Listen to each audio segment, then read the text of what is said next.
Hello बच्चों, आज हम लोग कुछ महत्वपूर्ण जो बोर्ड परीक्षा में प्रश्न हैं उनके बारे में डिस्कशन करेंगे, जो एक नंबर में OMR में अक्सर करके पूछे जाते हैं। तो बायोलॉजी में न्यूट्रिशन चैप्टर से एक महत्वपूर्ण क्वेश्चन कभी कभी पूछा जाता है कि जो सबसे बड़ा जो ग्लैंड है बॉडी का वो कौन सा है। Largest gland of human body, मानव शरीर की सबसे बड़ी ग्रंथि कौन सी है? तो ऑप्शन में है पैनक्रियाज, दूसरा ऑप्शन है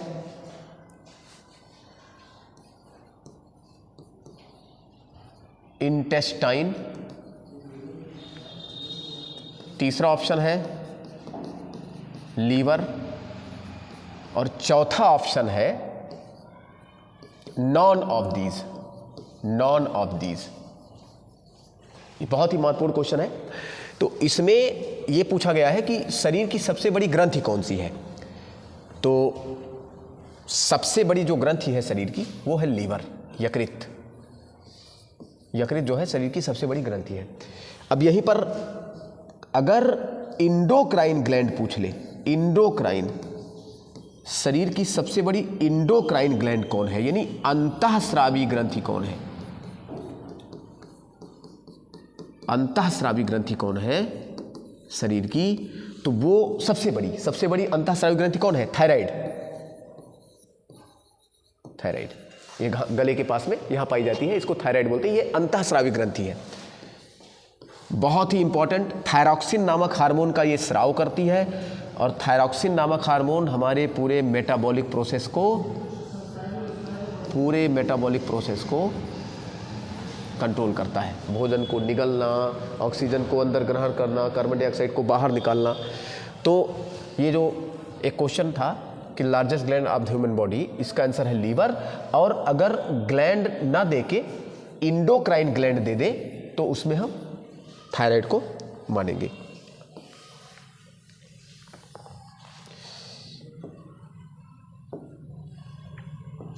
अब अगला है जो सबसे महत्वपूर्ण क्वेश्चन है कि जो ग्लाइकोलाइसिस की क्रिया है, ग्लाइकोलाइसिस मतलब कि ग्लूकोज का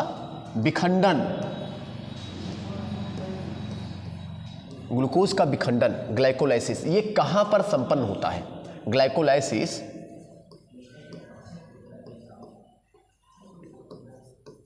शुड बी डन। तो सबसे पहला है ऑप्शन माइटोकॉन्ड्रिया, दूसरा ऑप्शन है क्लोरोप्लास्ट, तीसरा ऑप्शन है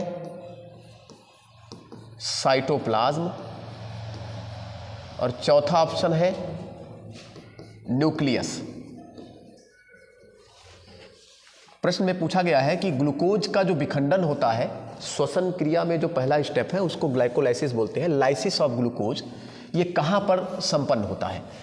सबसे पहला option mitochondria, chloroplast, cytoplasm, nucleus. तो इसका आंसर है बच्चों साइटोप्लाज्म। कोशिका द्रव्य में ग्लाइकोलाइसिस की क्रिया संपन्न होती है। इसी तरह का एक क्वेश्चन और पूछा जाता है कि क्रेब्स चक्र जो है ये कहां पर संपन्न होता है?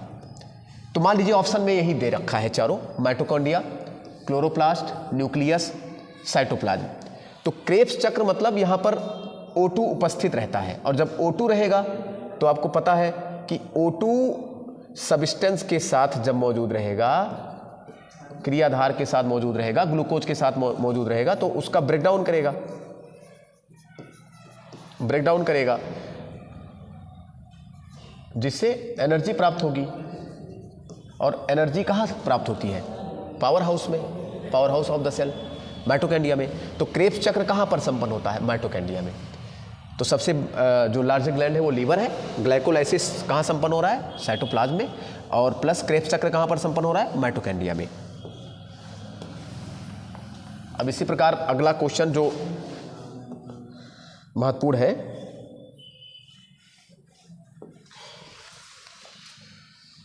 देखिए प्रकाश संश्लेषण की क्रिया में जो प्रकाशिक अपक्रिया है उसमें प्रकाशिक अपक्रिया में एटीपी एंड NADP2H जो बनता है ये कहाँ बनता है, इसको लेके भी क्वेश्चन पूछा जाता है। तो इसमें जो पहला विकल्प है वो है राइबोसोम, दूसरा विकल्प हो गया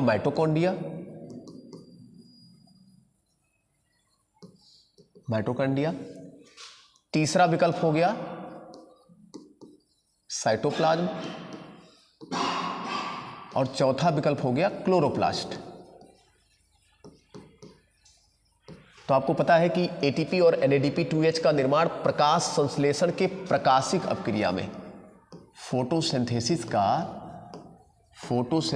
का जो लाइट रिएक्शन है, फोटोसिंथेसिस का जो लाइट रिएक्शन है, लाइट रिएक्शन में यह क्रिया संपन्न, लास्ट में यह प्रोडक्ट बनता है।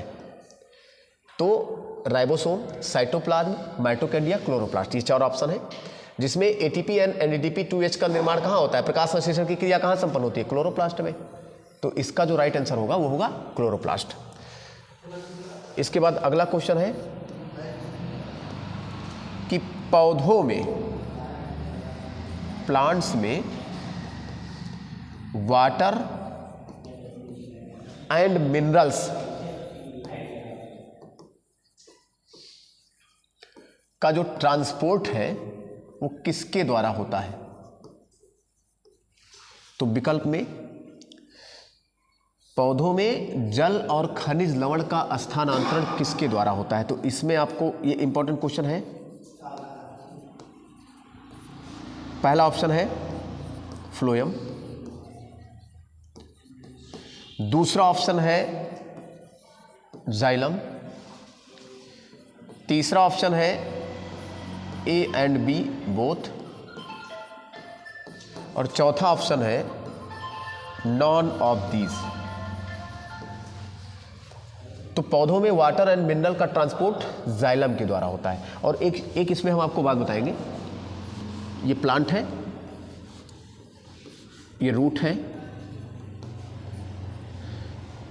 यहां पर वाटर है, वाटर मॉलिक्यूल को रूट हेयर्स एब्जॉर्ब करते हैं और ऊपर की ओर मूवमेंट कराते हैं। यानी हम ये कह सकते हैं कि जाइलम के द्वारा जल का जो ट्रांसपोर्ट होता है वो ऊपर की तरफ यूनिडायरेक्शनल होता है, यूनिडायरेक्शनल होता है। एक क्वेश्चन ऐसे ही बनता है कि प्लांट में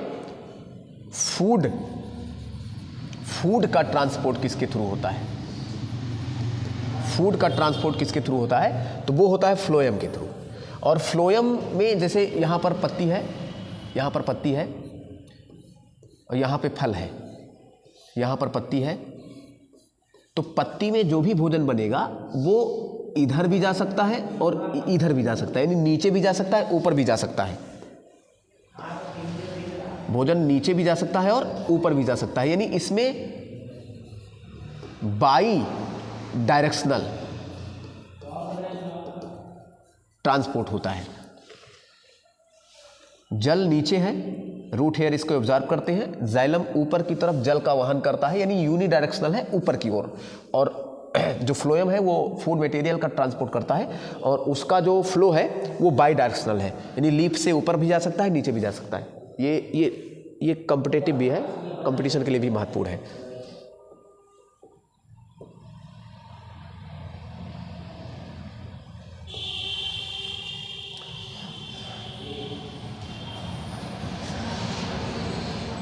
इसी क्रम में जो हमारा अगला क्वेश्चन है कि जो इकोलॉजी होता है, इकोलॉजी मतलब पारितंत्र। पारितंत्र का मतलब क्या है? पारितंत्र का मतलब है कि जैसे प्रकृति जो है हमारी, उस प्रकृति की संरचना क्या है, और प्लस उसकी क्रिया क्या है, यही जो है पारतंत्र बनाती है। संरचना में दो चीज़ें, जैविक और दूसरा है अजैविक। अब जैविक में उत्पादक,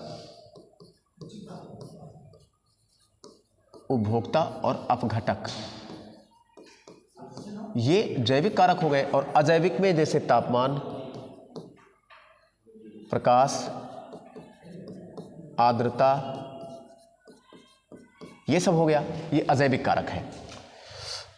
तो जैविक अजैविक मिलके संरचना बना रहे हैं, और जो क्रियाएं हो रही हैं प्लांट्स के बीच में या एनिमल के बीच में या जैविक अजैविक के बीच में जो क्रियाएं चल रही हैं वो क्रिया है। तो संरचना क्रिया मिल प्रकृति की जो है वही पारतंत्र है। तो पारतंत्र में जो ऊर्जा का प्रवाह है, ऊर्जा प्रवाह वो कैसा है, तो पारतंत्र में ऊर्जा प्रवाह जो है एक दिशीय होता है।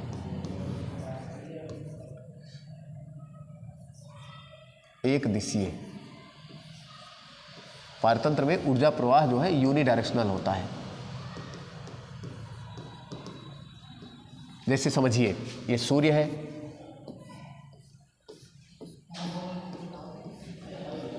अब सूर्य की जो भी किरण है वो प्लांट पर आ रही है, यानी सोलर एनर्जी को केमिकल एनर्जी में प्लांट ने कन्वर्ट किया, और इस प्लांट को कोई शाकाहारी खाएगा, शाकाहारी को कोई मांसाहारी खाएगा,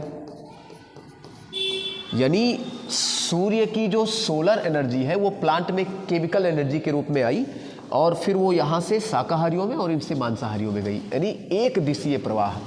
तो जो ऊर्जा पारतंत्र में ऊर्जा का प्रवाह है वो हमेशा एक दिशीय होता है, सूर्य से प्रोड्यूसर में, शाकाहारियों में, मांसाहारियों में। तो एक दिशीय ये महत्वपूर्ण क्वेश्चन है। ठीक है बच्चों, अब इसके आगे कुछ और महत्वपूर्ण क्वेश्चन लेके हम नेक्स्ट वीडियो में हाजिर होंगे। ठीक है, आपका दिन शुभ हो और परीक्षा के लिए ढेर सारी शुभकामनाएं।